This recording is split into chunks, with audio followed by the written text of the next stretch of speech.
For over 30 years, the Grumman F-14 Tomcat ruled the skies over the world's oceans.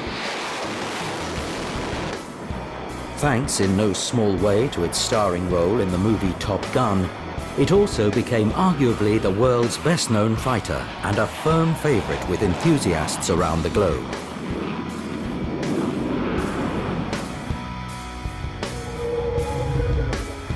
It was also the world's most complete fighter. Its arsenal of air-to-air weapons, which ranged from the Vulcan cannon to the mighty Phoenix missile, enabled it to tackle any target that fell within its regard, from a distance of a few hundred feet out to ranges unmatched by any other air defender. The Tomcat was born out of a long-running program to find an aircraft that could protect the US Navy's fleet from any air threat, and it performed this role for many years. Like several of its counterparts, it latterly adopted a bombing role and rapidly became one of the Navy's most potent attack assets.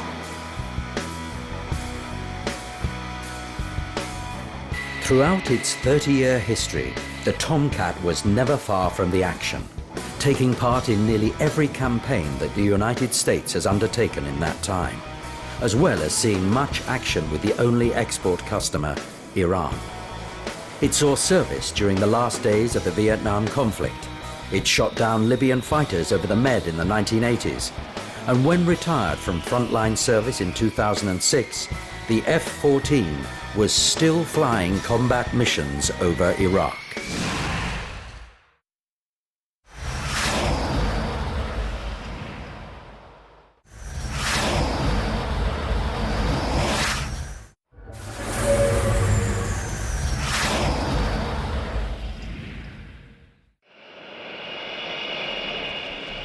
In order to accomplish the long-range air defense mission, the Tomcat needed a lot of fuel, and it had to carry heavy missiles and radar equipment, as well as a two-man crew. That meant a big aircraft.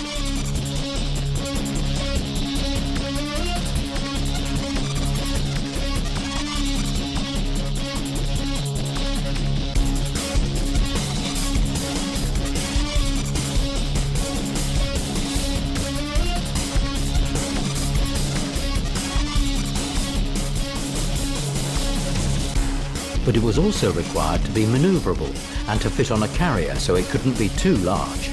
Nevertheless, it emerged as the biggest carrier-borne fighter ever. With the wings swept back, the Tomcat was also one of the fastest, reaching Mach 2.41 during tests and still accelerating. It could accelerate from a typical loiter speed to a high missile launch speed of Mach 1.8 in just 75 seconds. Maneuverability was another key asset. Early aircraft were flown against Phantoms in trials and outperformed the older aircraft by a handsome margin. In one test, the F-14 demonstrated the ability to hold speed through a 1,800-foot radius, 180-degree turn. The Phantom could either hold the turn but lose speed, or hold speed but not the radius. The F-14 could briefly attain 9G, but for most of its service the limits were set at plus 6.5 and minus 2.4. To increase G during a turn, the F-14's flaps could be used at up to 10 degrees deflection in combat maneuvering mode. Initially, this was controlled by the pilot using a thumb wheel, but in later production aircraft, it was made automatic. The air data computer could also automatically set the optimum wing sweep position. This performance and maneuverability came at a cost, for the Tomcat became notorious for vicious departure and spinning characteristics. In certain flight regimes, a small amount of yaw can disturb the flow into one of the engines. The original TF-30 engine was highly susceptible to these disturbances, and the compressor would stall. The asymmetric thrust would throw the aircraft's nose to the side. If remedial action wasn't taken within seconds, the F-14 would rapidly depart into a virtually irrecoverable flat spin. NASA borrowed an F-14 to investigate the problem, during which the aircraft was tested at high angles of attack. Although modifications to the engine eased the problem, it did not completely go away, and the crashes of around 40 F-14s were attributed to its vicious departure characteristics.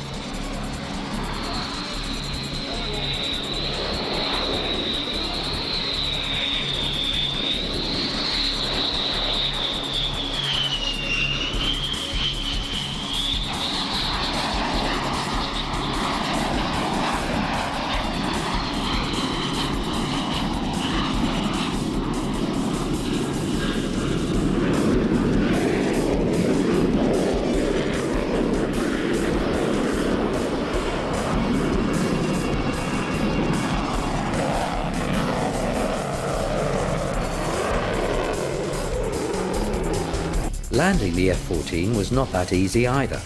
It was not as smooth or as stable as the Phantom. On the approach, the pilot and the aircraft system were constantly making corrections so that the many control surfaces flapped up and down continuously. This gave rise to the sailors' nickname for the F-14, the Turkey.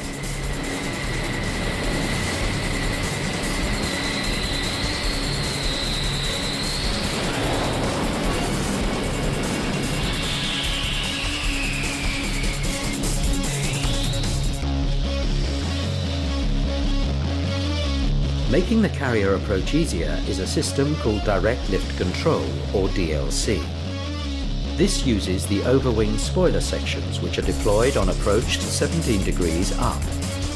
Using a thumb wheel on the stick, the pilot could raise the spoilers further to kill unwanted lift, or lower them to gain lift. This allowed approach corrections to be made without altering the Tomcat's approach attitude of 15 degrees.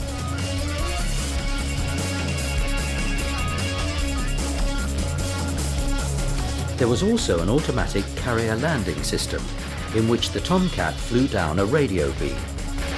In the F-14A, the auto throttle system could not react quickly enough for this to be used right down to the deck, but the F-14D could fly a fully automatic recovery.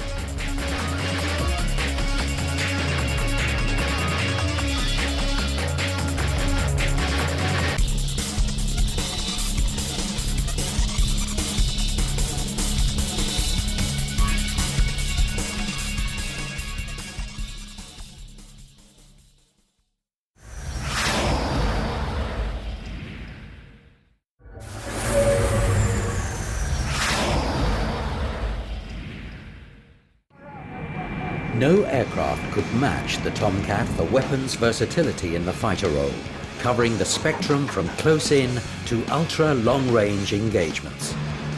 The Tomcat is synonymous with the AIM-54 Phoenix missile, a massive and hugely expensive weapon nicknamed the Buffalo. The Phoenix was the result of a protracted development process that reached back into the 1950s. It was the first missile designed to simultaneously engage multiple targets and could hit incoming missiles as well as aircraft.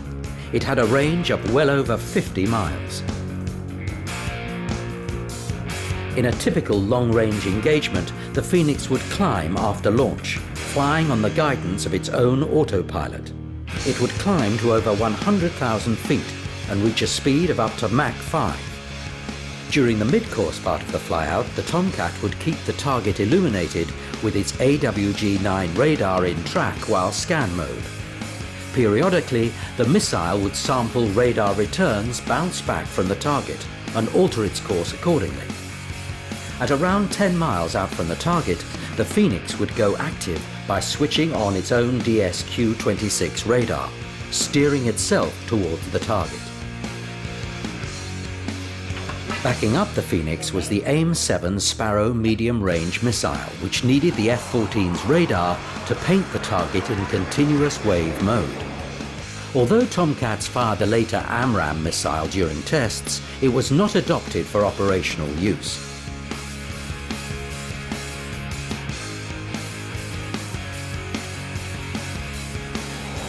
For shorter range engagements, the Sidewinder was available.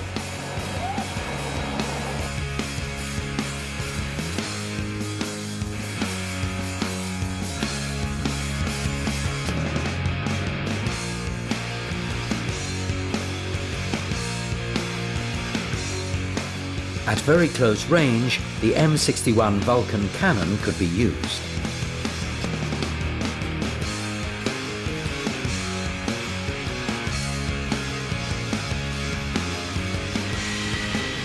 Ammunition for this 20mm weapon was held in a drum behind the 6-barreled gun. For the air-to-air role, a number of loadouts were available. Phoenix could be carried on 2 or 4 pallets in the under-fuselage tunnel and under the wing pylons. Up to 6 could be carried, but the Tomcat could not land back on the carrier in this configuration. A more typical configuration was to carry sidewinders mounted on the shoulder launch rails with sparrows under the wing pylons. The Tomcat could also carry sparrows in semi-recessed bays under the tunnel. One bay was located in the rear of the tunnel.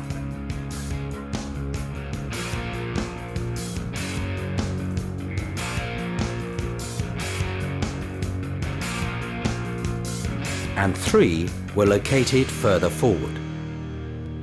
Iranian Tomcats were supplied with similar air-to-air missiles as their US counterparts, but also trialled new weapons. One was a modified Hawk surface-to-air missile carried under the wings. In the reconnaissance role, the Tomcat carried a TARPS pod on a special offset hardpoint in the rear of the tunnel.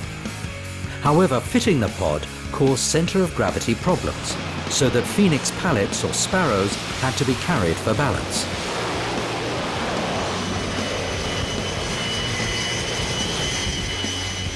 The Phoenix pallets were often used to mount an ALQ-167 jamming pod. Modified Phoenix pallets also provided obvious means of carrying bombs when the F-14 adopted a ground attack role. Initially, the F-14 adopted the Mark 80 series of general-purpose unguided bombs. For medium and high-level attack, standard slick bombs were used, like this Mark 82. And the larger Mark 83. For low-level attack, the Tomcat used Mark 80 series bombs fitted with the air inflatable retard tail that slowed the bomb, giving the aircraft time to escape the explosion. The Tomcat could also carry Zuni rocket pods on triple ejector racks mounted on the underwing pylons, very useful for marking targets in the forward air control role. As the F-14 expanded its bombcat roles into precision attacks, a lantern targeting pod was integrated with the starboard wing pylon. This allowed the Tomcat to self-designate for a range of Paveway 2 and 3 laser-guided bombs.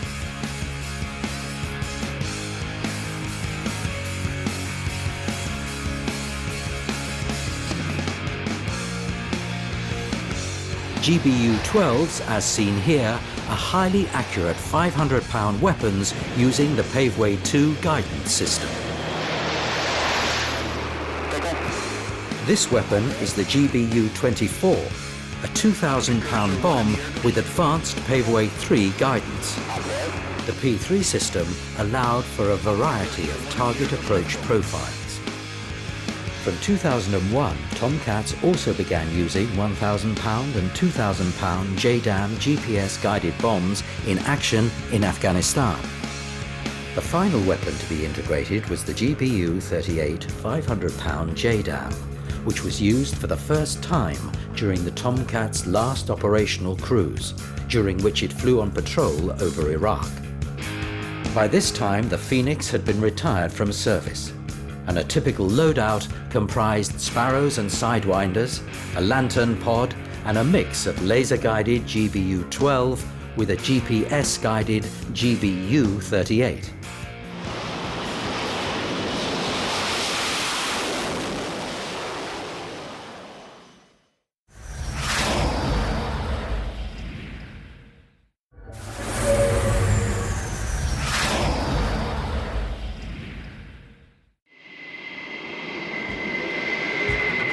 The Tomcat's radar remains one of the most powerful ever carried in a fighter. Developed by Hughes, the AWG-9 carried by the F-14A and B and the updated APG-71 used in the F-14D had a maximum detection range of over 126 miles, more than that of any other contemporary fighter.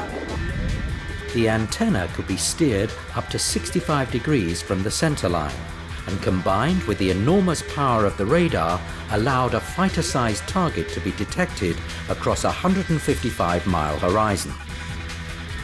The antenna also mounted aerials for the identification friend or foe system, and this was backed up in the F-14D's APG-71 by a non-cooperative target recognition function that could identify aircraft types by the nature of their radar return.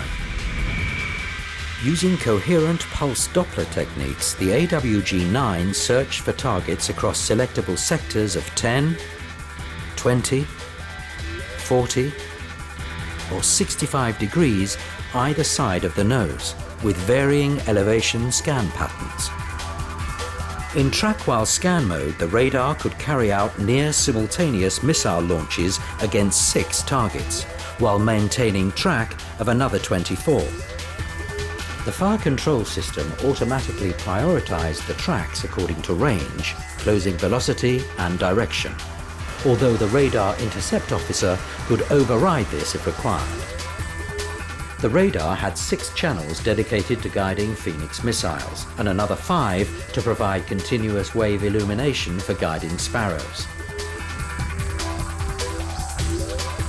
In an early test in November 1973, a Tomcat fired Phoenixes at 6 separate targets, destroying 4. This was the only time a Tomcat fired all 6 simultaneously.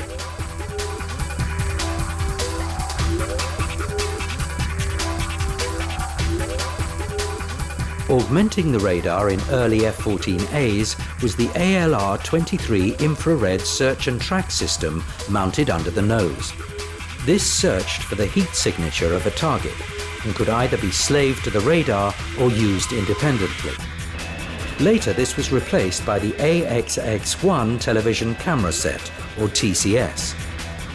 This was a TV camera with a telephoto lens projecting an image in the cockpit. With a field view of up to 30 degrees and a magnification of up to 10 times, the TCS allowed the crew to visually identify targets at ranges of at least 10 miles. The F-14D carried both the TCS and the infrared sensor side by side under the nose. From the start, the Tomcat was well protected and well connected. Communications included a data link that allowed radar air pictures to be shared between individual aircraft, and between Tomcats and the Hawkeye AEW aircraft and the carrier's Naval Tactical Data System. The Tomcat's protection was provided by a comprehensive radar warning receiver system and an internal jammer system. In the F-14D, the ALQ-165 Advanced Self-Protection Jammer System was installed. Earlier Tomcats, notably the reconnaissance aircraft, occasionally carried ALQ-167 jamming pods under the forward fuselage. Chaff and flare dispensers were provided under the boat tail, and expanded chaff adapters could also be fitted in the modified rear of the Phoenix pallets.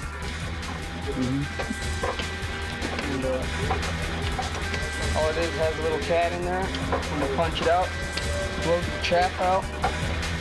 For the reconnaissance mission, certain F-14As and all F-14Ds were wired to carry the TARP's multi-sensor pod on a station in the rear of the tunnel between the engines.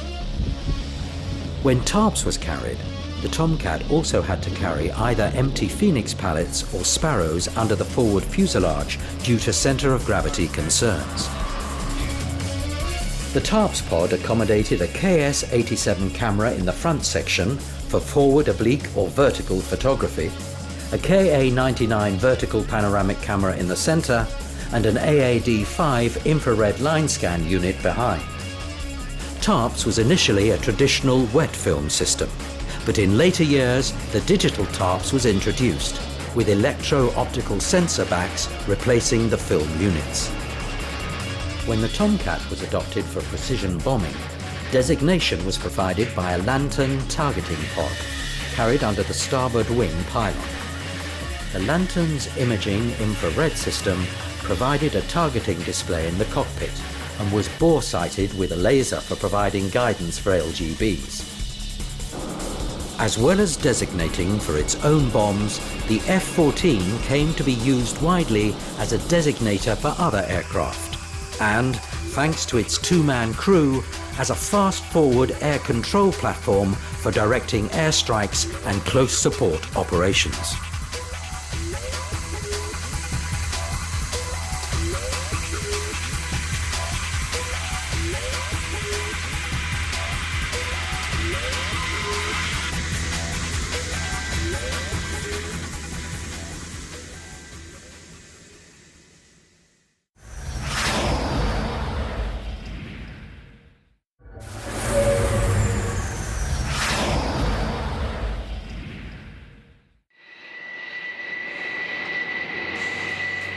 When Grumman designed the Tomcat, a traditional tandem two-seat cockpit was chosen, rather than the side-by-side seating arrangement of the F-111B. Unlike today's multi-role two-seaters, there was as little duplication between front and rear cockpits as possible. In the front, the pilot was responsible for flying the aircraft, of course, but also managing the short-range air combat systems. A head-up display and vertical display indicator screen provided primary combat information. In the rear cockpit, the Radar Intercept Officer, or RIO, had a few flight instruments, but no flight controls. The RIO was tasked with working the complex fire control system and managing the communications. The F-14A cockpits underwent few changes during the variant's career, the most notable being the replacement of the circular radar display in the back seat, with a new multifunction screen for displaying radar data and lantern imagery.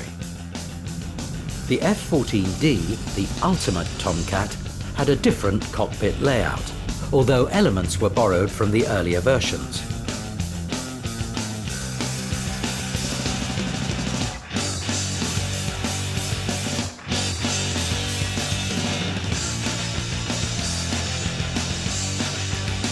In the front seat, the pilot had a new head-up display, below which were two multifunction screens used to display information from aircraft systems on one and a tactical situation on the other.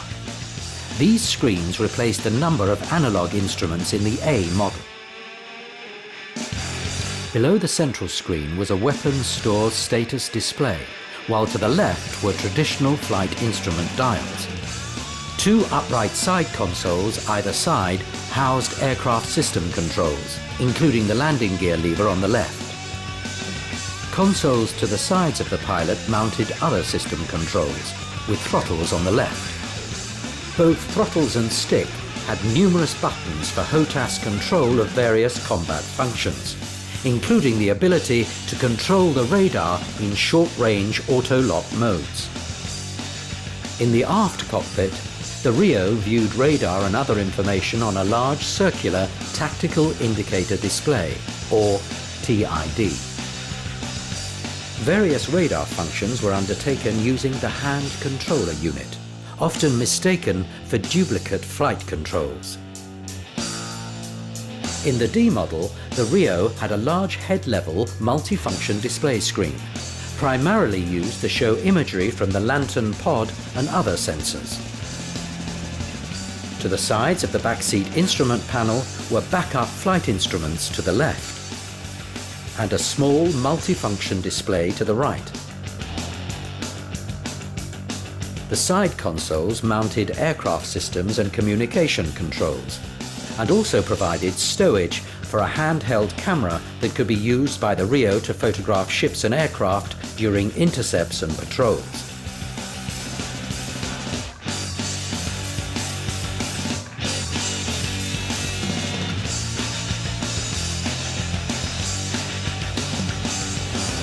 When designed, the two-seat layout was necessary due to the high workload imparted by the complex fire control system. Later, when single-seat tactical aircraft were more commonplace, the Tomcat's second crew member came to be of inestimable value during forward air control and air policing missions.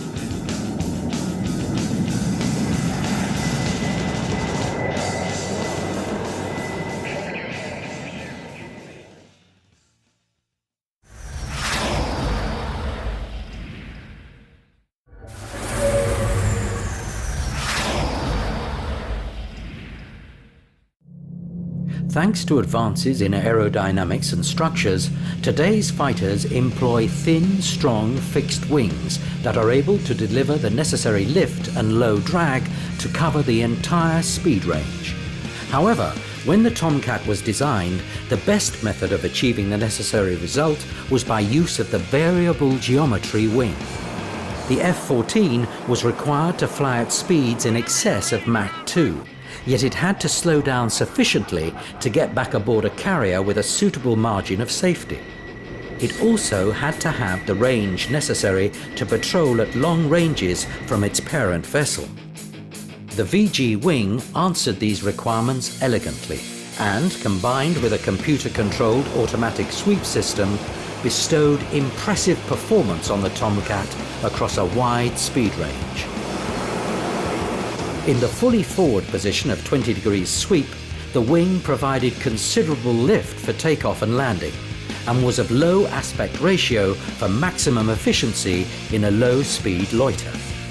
As speed built up to Mach 0.7, the computer swept the wings back to 25 degrees and then to 50 degrees by Mach 0.8. The pilot could override the automatic system, but normally let the computer do the hard work of optimizing aircraft configuration for a given speed. For attacks against ground targets, the wings could be locked at 55 degrees, aiding the pilot in making accurate gunnery or rocket attacks. For high-speed flight above Mach 0.9, the wing was angled back to 68 degrees to give the Tomcat an almost dart-like shape. There was also an oversweep position of 75 degrees, in which the wings overlapped the elevons. But this could only be activated when there was weight on the landing gear, and was used only to reduce the amount of deck space taken up by the aircraft when it was parked.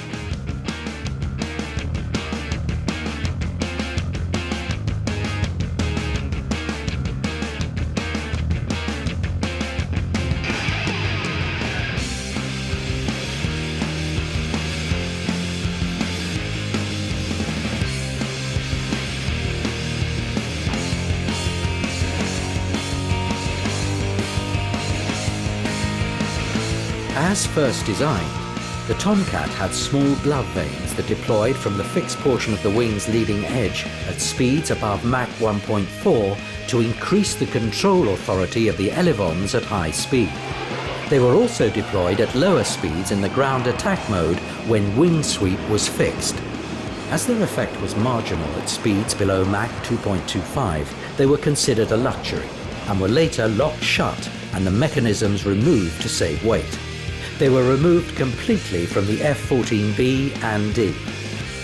The wing mounted high lift devices in the shape of leading-edge slats that could deploy to 8.5 degrees for combat maneuvering and to 17 degrees for landing. The outer sections of trailing edge flaps could be used at up to 10 degrees deflection for air combat, but only when the wing was at less than 50 degrees sweep. With the wing fully forward, the flaps can deploy to 35 degrees deflection for landing and are augmented by short inboard flap sections. Above the wings were spoiler sections that augmented roll control when the wing sweep angle was less than 57 degrees. They could also act as lift dumpers to reduce landing roll, pre-armed to raise to 55 degrees on touchdown.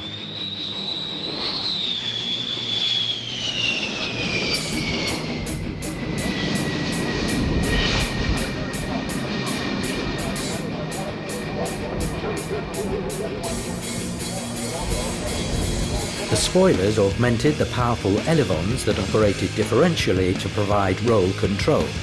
When acting in parallel, the elevons provided the Tomcat with its pitch control.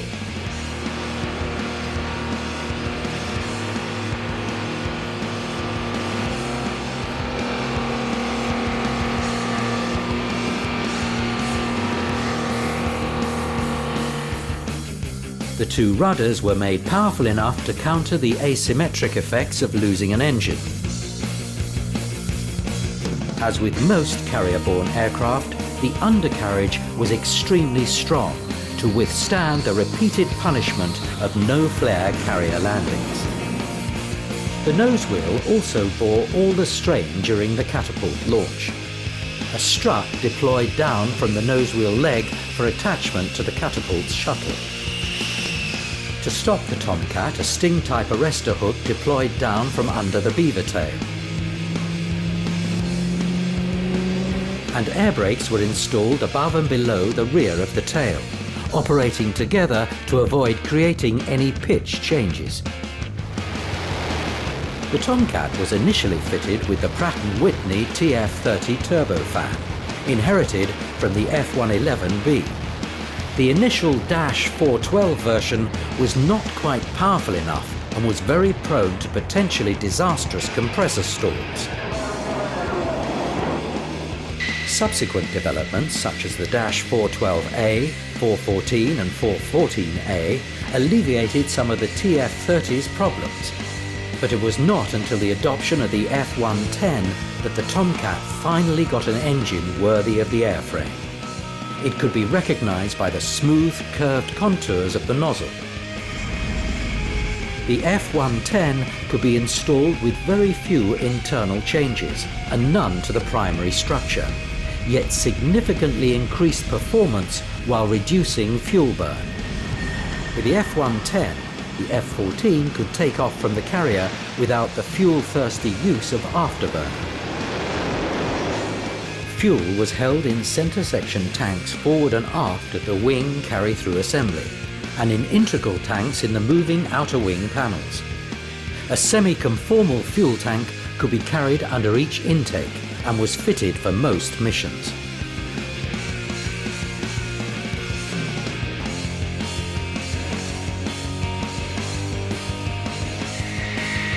On the starboard side of the nose was a retractable probe for in-flight refueling.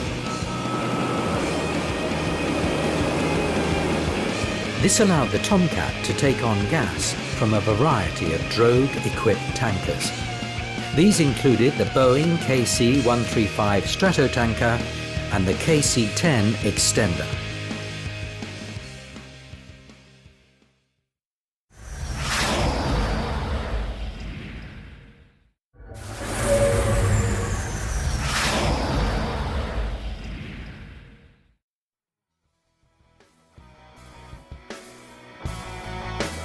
After trials had been conducted at the Navy's main test center of Patuxent River in Maryland, the first Tomcats to reach a US Navy unit were delivered to Trials Unit VX-4 at Point Mugu, California in September 1972.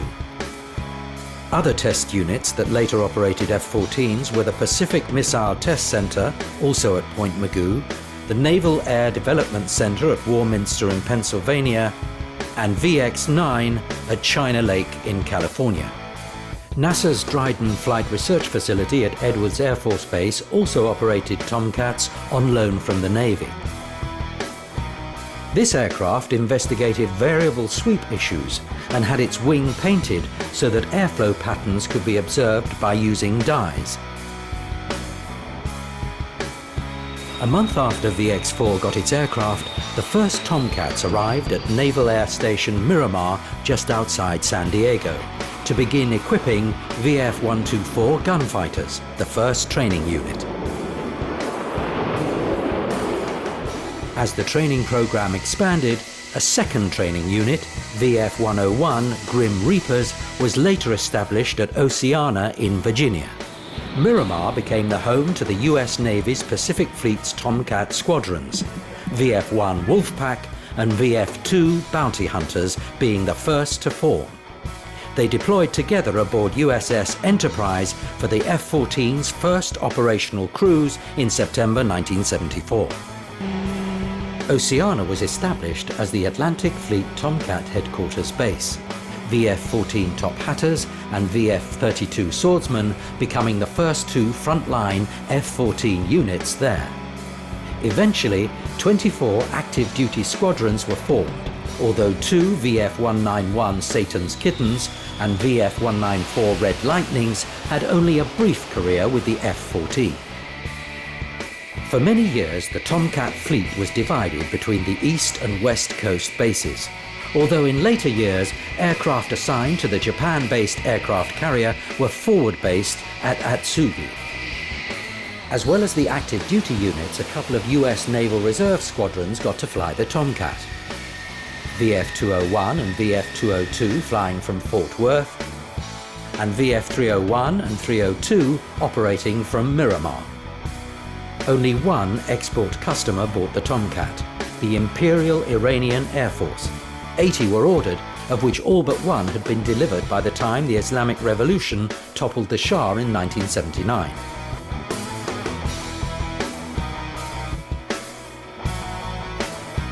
.284 Phoenix missiles also reached Iran. The Tomcat has played an important role with the renamed Islamic Republic of Iran Air Force, despite spare shortages. Having seen much action in the 1980s war with Iraq, a fair number remain in use, kept airworthy through a mixture of reverse engineering, ingenuity, and clandestine acquisition of spares. Iranian Tomcats are thought to be based at Esfahan, Shiraz, and Bushehr. During its first US Navy cruise, the Tomcat saw action. VF-1 and 2 flying top-cover sorties during the frantic evacuation from Saigon in April 1975. From then on, the F-14 was used on operations in many of the world's hotspots.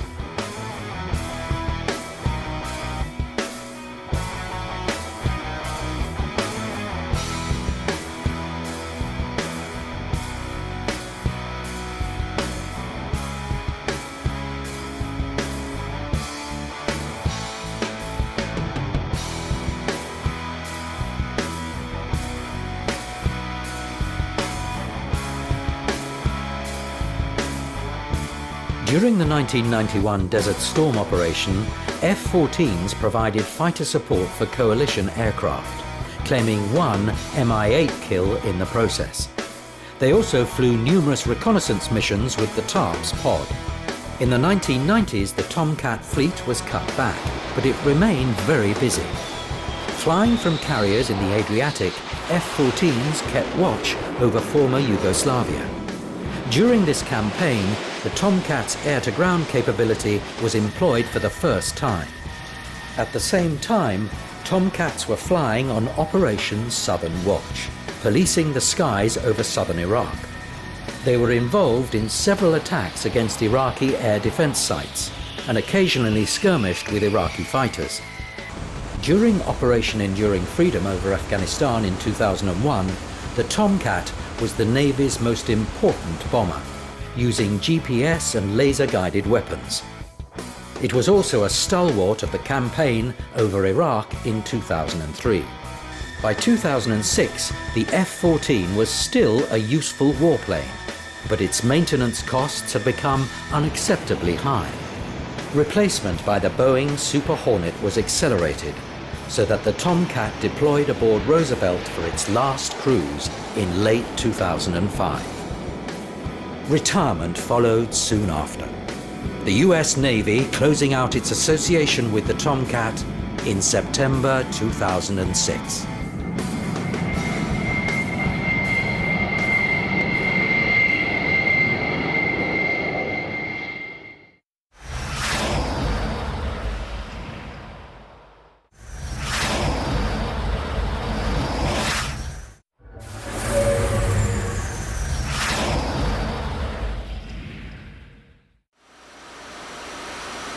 From the outset, the principal mission of the F-14 Tomcat was fleet defense, defending the carrier battle group from air attack. When sailing in potentially hostile waters, F-14s were used to set up a barrier combat air patrol, or BARCAP. They could also sit at readiness in the deck-launched intercept, or DLI mission. Either way, they were primed to tackle attacks from long-range Soviet anti-ship aircraft. In the Cold War scenario, it was missiles launched by aircraft such as the Tu-16 Badger or Tu-22M Backfire that were the greatest threat to the battle group. Defense against these attacks meant that the Tomcats would have to hit the bombers and their missiles as far out from the carrier as possible.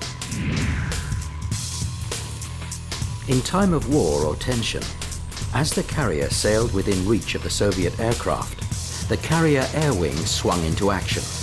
An E-2 Hawkeye would have been launched to patrol ahead of the carrier and provide early warning of impending attack.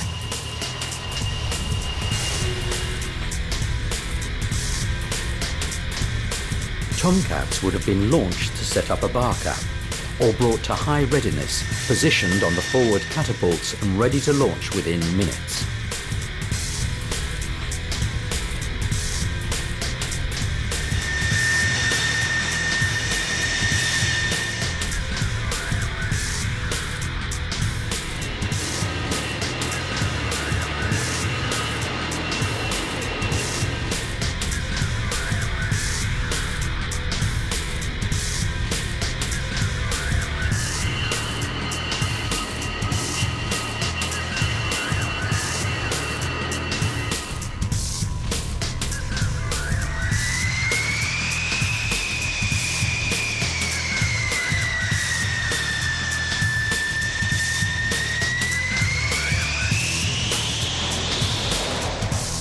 A typical DLI weapon load would have comprised 4 long-range Phoenix missiles,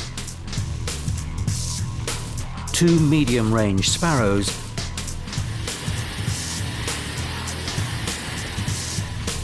and 2 short-range Sidewinders.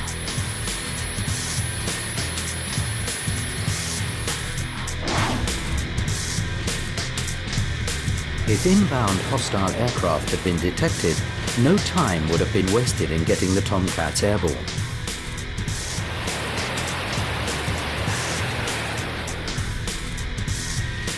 And others brought to readiness on board the carrier to follow the first pair.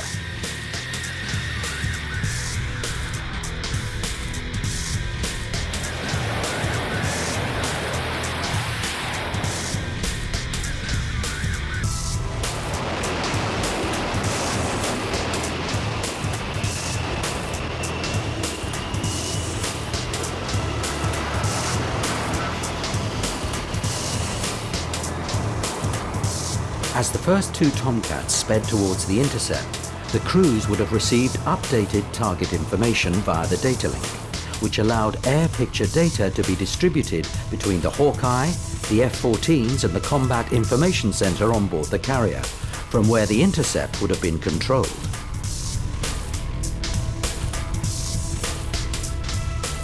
Using the power of the Tomcat's radar, the radar intercept officer in the back seat could have locked up bomber-sized targets at well over 100 miles range. As the targets came within range of the Phoenix missile, the F-14s would have fired.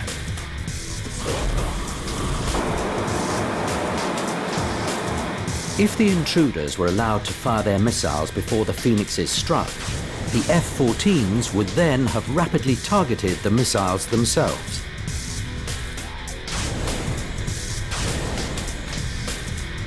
Following quickly behind, the second pair of Tomcats would have been watching the initial engagement closely, ready to attack any missiles or aircraft that survived the initial shoot.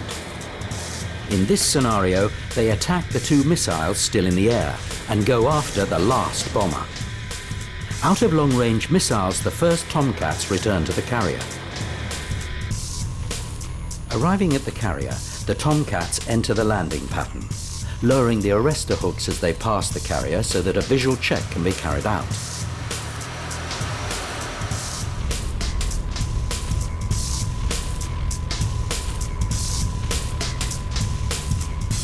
they fly a short downwind leg before turning in behind the carrier.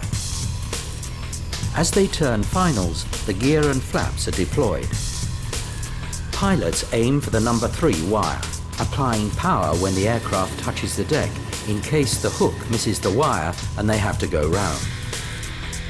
After the aircraft is brought to a stop by the wire, it rolls back, releasing the wire. The hook is raised and the aircraft then clears the landing deck as quickly as possible.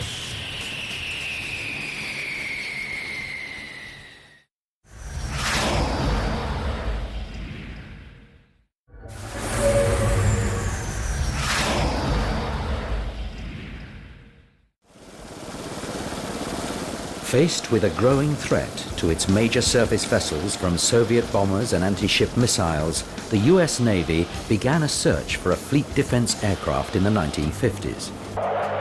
The accent was initially placed on harnessing the rapidly advancing power of airborne radar and the latest missile technology.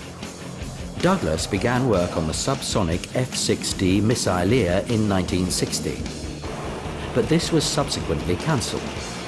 The Hughes radar and Bendix Eagle missiles were carried over to another program, the swing-wing F-111B. Grumman had worked on the F-111B and was aware of the type's shortcomings and also its strengths. In October 1967, the company proposed taking the engines and weapons system, by then being developed by Hughes as the AWG-9 radar and AIM-54 Phoenix, and fitting them in an all-new airframe more suited to life aboard the carrier and better able to dogfight. Grumman's proposal sparked a new Navy requirement. On the 14th of January 1969, Grumman was declared the winner of the VFX competition and a contract for 6 prototypes was issued. The winning model 303E design was given the designation F-14. The name Tomcat followed soon after. In design terms, the F-14 brought together a number of state-of-the-art technologies and aerodynamic principles.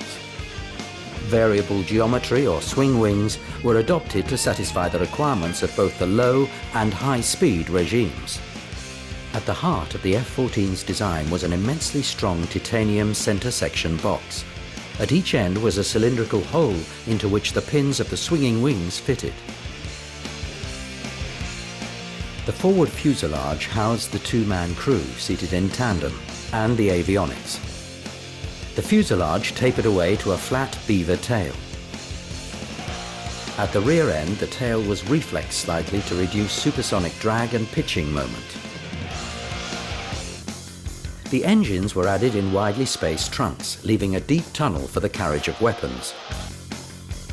The wedge-shaped variable area intakes were positioned well away from the front fuselage to avoid boundary layer problems.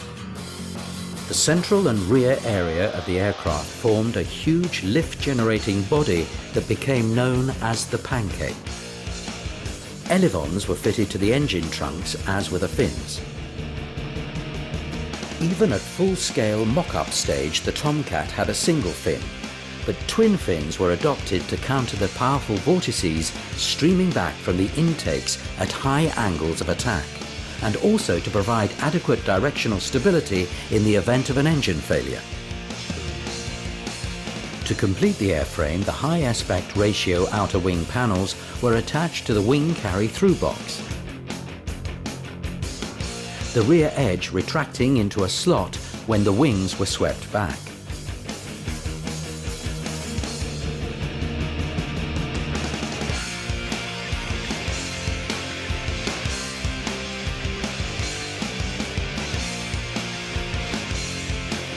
The first Tomcat was completed at the Calverton Works in December 1970, making its first flight on the 21st, flown by Robert Smythe with Bill Miller in the back seat.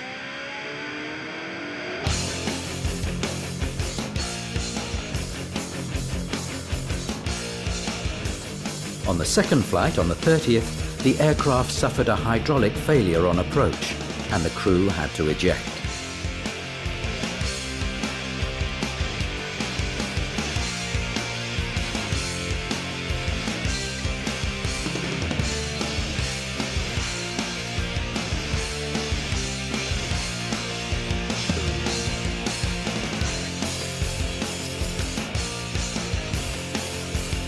Tests continued after the second Tomcat flew for the first time on the 24th of May 1971. 12 Tomcats were eventually built as prototypes, joined in the test program by several early F-14A production aircraft. The development program progressed, but not without numerous problems and cost overruns that threatened the continuation of the F-14 on more than one occasion. The first catapult launch from a carrier was made on the 15th of June 1972, and on the 28th, the Tomcat undertook its first arrested carrier landing. The first aircraft was delivered to a frontline squadron in March 1973. 545 F-14As were built, and a number of improvements were introduced as production progressed. They were also applied to earlier aircraft during maintenance periods. These included improved engines, new sensors and avionics, and detailed aerodynamic changes. All were powered by variants of the TF-30 engine.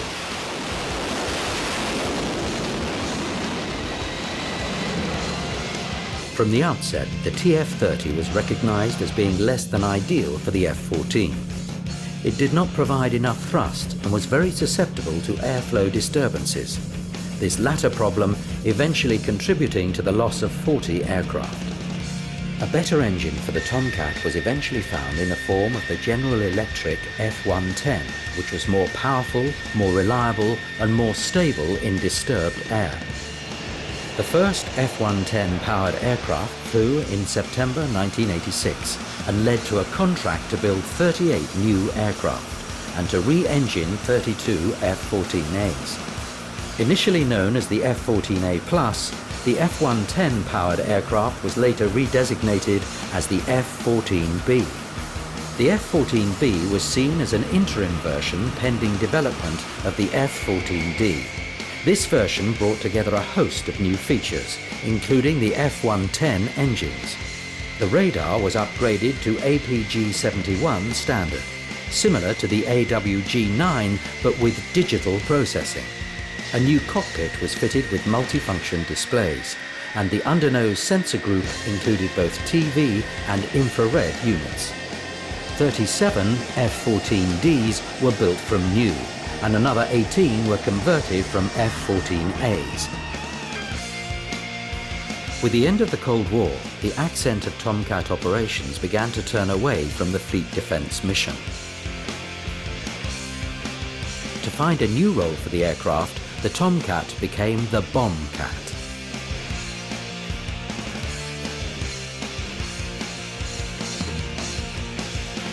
The F-14 had always had a latent air-to-ground capability, but this had not been realized. New software loads and pylon improvements allowed the Tomcat to carry an increasingly wide array of stores, beginning with dumb bombs and culminating in laser and GPS-guided munitions.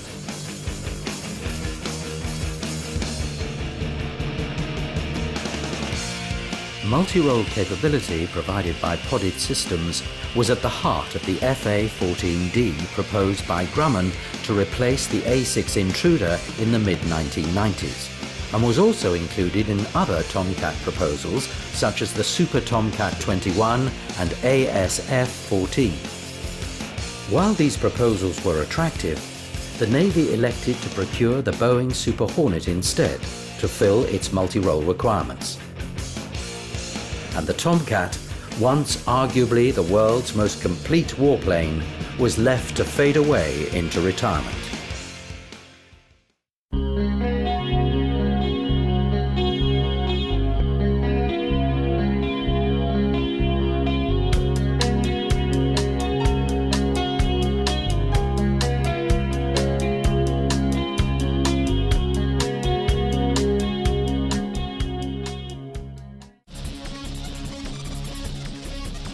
Coming in the next issue of Fighting Aircraft, the F-15 Eagle. Top dog in the air defense world for over 30 years with a combat record to match its reputation, and a fighter bomber without equal.